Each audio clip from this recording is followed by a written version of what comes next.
Bonjour et bienvenue sur MPC Lycée. Dans cette vidéo, je vais vous parler de la réflexion, la réfraction et la dispersion de la lumière. Dans un milieu transparent homogène, la lumière se propage en ligne droite. La surface séparant deux milieux transparents homogènes s'appelle un dioptre. Lorsqu'un rayon lumineux incident atteint un dioptre, il change de direction. S'il change de milieu, on parle de rayon réfracté, et s'il reste dans le même milieu, on parle de rayon réfléchi. Le point d'incidence I est le point de contact entre le rayon incident et le dioptre. La normale est une droite perpendiculaire au dioptre passant par le point I. Voici un schéma descriptif de la situation. L'indice de réfraction, noté n, est une grandeur caractéristique d'un milieu transparent.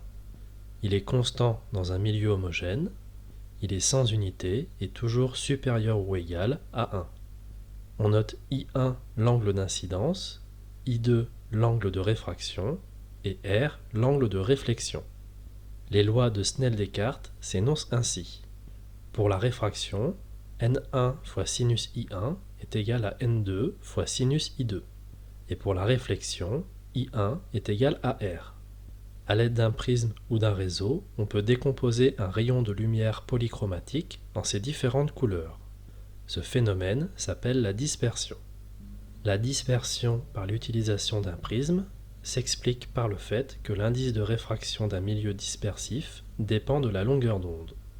Ainsi, n violet est supérieur à n rouge, donc d'après la loi de Snell-Descartes pour la réfraction, on a I2 violet inférieur à I2 rouge. Voici un schéma descriptif de ce phénomène. Voilà, c'est tout pour cette vidéo. N'hésitez pas à vous abonner, à laisser des commentaires et à poser des questions. À bientôt sur MPC Lycée.